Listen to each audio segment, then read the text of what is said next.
Good morning, children. So today I'm going to explain you people the steps in the selection procedure. All right, that we need to do.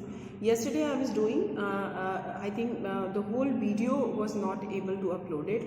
At the 4 minute only the video got interrupted, which video I have uploaded. So I'll try to cover all the points again of the steps in the process of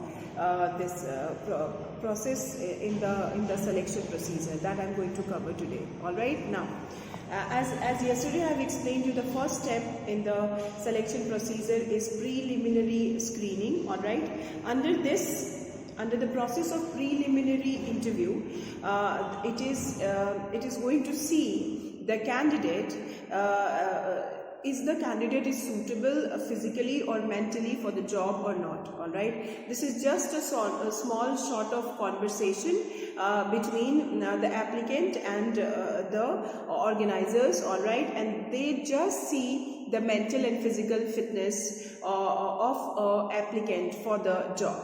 All right, now under this they will check the minimum qualification of the candidate. All right, and it also aims at eliminating the unsuitable candidates. All right, so under this process they will take a small sort of interview. They will check the minimum qualification of the applicant, and they will see the mental and physical fitness of a candidate for the job. And this particular step also involves the elimination of unsuitable candidates from the process of, you can say, selection. Is it clear to all of you? So what is given in your book, all of you please see, open your book, page number 235. The first point is preliminary screening, which is the first step in the selection process. And what it actually says, you see, the purpose of a preliminary interview is to see whether the candidate is apparently suitable physically and mentally for the job. That is the most important purpose, to see whether the candidate is mentally and physically suitable for the job or not. That is the thing, that is the most important thing which is being observed under the first step, that is called preliminary screening. Then next line, it is meant to see and size up the candidate. All right, they will first see the candidates and they will size up the candidate. Sizing up the candidate means what? They will see all the applicant forms and all, and they will see that which are the applicant we need to continue for the next step and which are the applicant we need to eliminate from the process of selection. Is it clear? So size up the candidate. Then this is essentially to check whether the candidate fulfill the minimum qualification or not. As I said, this step basically ensures that whether the candidate is fulfilling the minimum qualification which is required for the job vacancy or not. And then just next of this is that the preliminary interview is generally quite brief. It aims to eliminate the unsuitable candidate. All right, till here you people have to underline. These lines basically explains everything about the first step of selection, that is called preliminary screening. For the next point, application blank. Okay, application. So they give the application form. All right, and then the candidates needs to provide the basic information about themselves in that application form. That is the meaning of application blank. Means the blank areas are left for the candidate to be fulfilled. That is the meaning of application blank. Now see the point. The candidates are generally required to give full information about their age, qualification, experience, family background, aptitude and interest, etc. in the application blank. So they actually give a form kind of a paper to the candidate so that they can fill about what is their age, what is their qualification, how much experience they have, what is their family background, what is their aptitude, in which areas they have the interest, everything these people have to write. That is the second step in LS selection, that is called application blank. Then Next, why it is important. Next line. The application blank provides a detailed written record about the candidate. The application form should be designed to obtain all relevant information about the candidate. All application receipts from the candidate are generally scrutinized. Scrutinized means are generally checked properly. So all these lines people have to write. So the application form is designed in such a way that the organization will able to know each and every information of the candidate, of the applicant. Alright, they are designed in such a way. Is it clear? So, then all applications received from the candidate are scrutinized. After the scrutiny, more suitable among the applicant are shortlisted for a written test and others are rejected. Till here you people have to underline. Is it clear? So, what is the process of application blank or application form? Under these steps, the candidates have to provide full information about themselves. What is their age, what is their qualification, their family background, their interest, what is their extraordinary, other kinds of the, you can say, help they can provide to the institution, means about other kinds of the hobbies, everything these people have to write in the application form. The application bank is designed in such a way so that the institution will able to get all the relevant information of the candidate. Then, after getting this all information, after getting this application form, it is scrutinized properly, checked properly, and then the last step is that those who are suitable candidate, they are going to be sent for the next step, which is called interview, and remaining are going to be rejected. That is the second step of selection, which is called application blank. Now see the third one. Employment or selection test. Okay, now as they have selected that, okay, these are the candidates and we have to take the test of these candidates. Now test also they take of various types. The test is not only that one common test they have taken and then it's over. No, they take a test of check the various skills which a candidate is having. So that's why the tests are taken of different round. That we need to study under this point. So employment or selection test, under this you people see, candidates are asked to appear for written or other tests. Other written tests or other tests. Then tests have become a popular screening device. These tests are based on assumption that human traits and work behavior can be predicted by sampling. Alright, so they will able to, by this test, they will able to know that the candidates are having, you can say, a specialization in what traits, okay, human traits, and they will also able to understand their work behavior, and they will also able to understand that how these candidates are going to be helpful for the organization. Okay, then the aim of test is to measure such skill and aptitudes which are necessary for performing the job efficiently. Till here. Alright, now then the last line. The main types of employment tests are, so there are several kinds of employment tests, okay. The first one is proficiency test. Under proficiency test, alright, it is of two types. First is to check the achievement or trade test, and second is to see the skill of the person, and that they take of skill test. So proficiency test is of two types. One is achievement test and one is skill test. That I'll explain you. Then number B is aptitude test, and aptitude test is also is of three types. That is intelligence test, to check the intelligence of a person, interest test to check the interest of the candidate, and personality test to see the emotional background of a person. So three types of tests under aptitude and two types of tests under proficiency. Proficiency means to measure the efficiency of the candidate.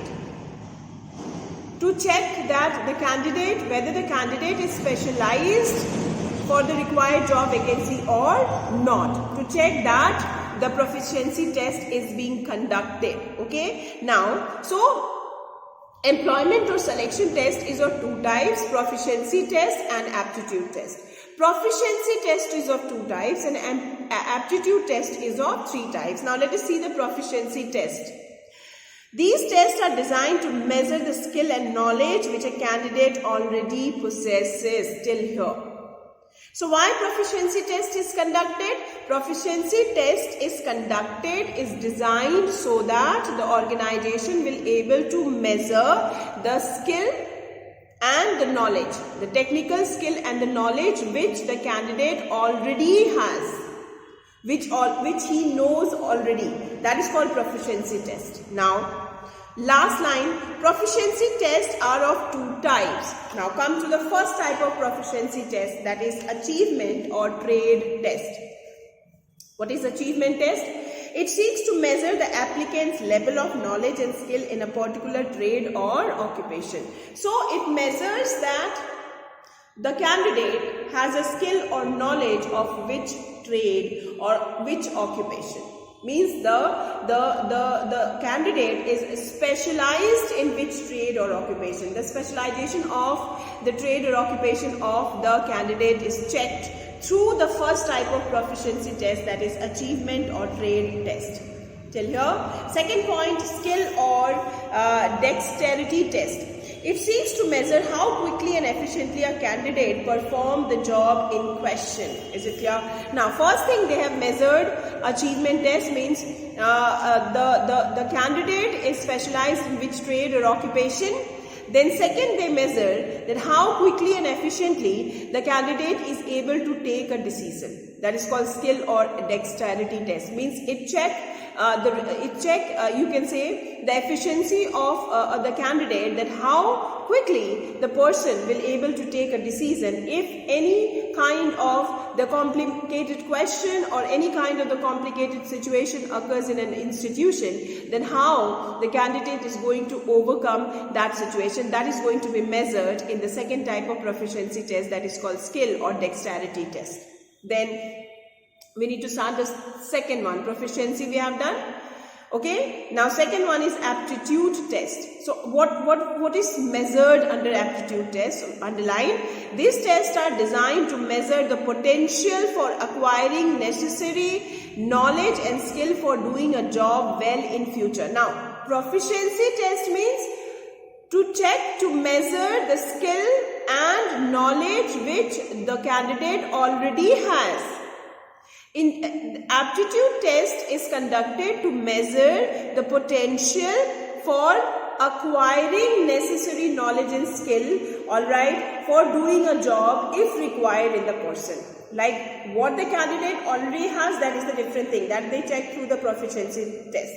But through aptitude test, it is checked that if suppose in future some additional knowledge and skill need to be provided to any candidate, that whether that candidate is capable of acquiring or adopting those extra skill or knowledge or not. That is going to be checked through aptitude test. And this they check by three tests. First, they check the intelligence. Second, they check the interest, whether the person has the interest to acquire the new things or not. And then third one is the personality test. Now see all of you, first one, it's intelligence test. It seeks to measure person's mental alertness in terms of reasoning, comprehension, memory, capacity to relate things. It checks the reasoning capacity of the candidate, how comprehensive the candidate is, what is the memory power of the candidate, how much capacity the candidate is having to relate the things. All these things are checked in the intelligence test. Then, under this, what they check? They check the IQ level of a candidate. The next line is important, intelligent. The number of questions answered correctly within a specified time will indicate the candidate's intelligence quotient, that is IQ. This test indicates person's learning ability. It shows that how much a person has the capacity or ability to learn. That can be judged and tested through the intelligence test. Second one, interest test. It seeks to measure person's interest in particular kind of work. Alright, so it measures that what is the interest of a candidate in any kind or any particular kind of the work. Only more than this is enough. Personality test. It seeks to measure temperament and emotional makeup of a person. It provides clues to person's emotion, maturity level and value system. Obviously, suppose if a person is too much emotional, if a person is immature, despite of the fact that the person has a knowledge and the skill, that person will never get able to contribute anything to the organization, or that person will not able to do anything apparently or efficiently. Reason being, that person has a weak emotional background. So personality test is the test conducted to measure the temperament and emotional makeup of a person, and it checks the person's emotion, maturity level and the value system. So that is the third step. So we have completed the third step of steps of selection, that is employment or selection test. Okay, now we need to start with the fourth step, which is called selection or employment interview, which is the most important step in the process of selection. The most important. Is it clear? Now, but you can say that interview is not the best way to select any candidate. Reason being, interview is always expensive and time consuming. By interviewing a candidate, you cannot able to judge the skill of a person for a job, or you cannot able to, by the interview we cannot able to see this, that whether the candidate is expert or not. All these information, these are the negative or gray sides of the interview. But although when you see any organization, the selection of the candidate nowadays mostly depends on the fourth one, that is selection or employment interview. This is one of the most important step, and after that they select and they go for the medical checkup, they see their references, and then finally they approve. So I think this is the last step where they finally finalize that these are the candidates we are going to have in our organization, and they send those candidates for their medical checkup. Is it clear to all of you? So this I am going to explain fourth point, and I am going to complete other 4 points in my tomorrow's video. For today only this much. Thank you, children. Please keep on underlining in the book, and please keep on reading and learning the answers of the commerce. Okay. Now, for your term 2, I told you chapter 1 to chapter 10 is the syllabus for your term 2. Alright. For today only this much. Thank you, children.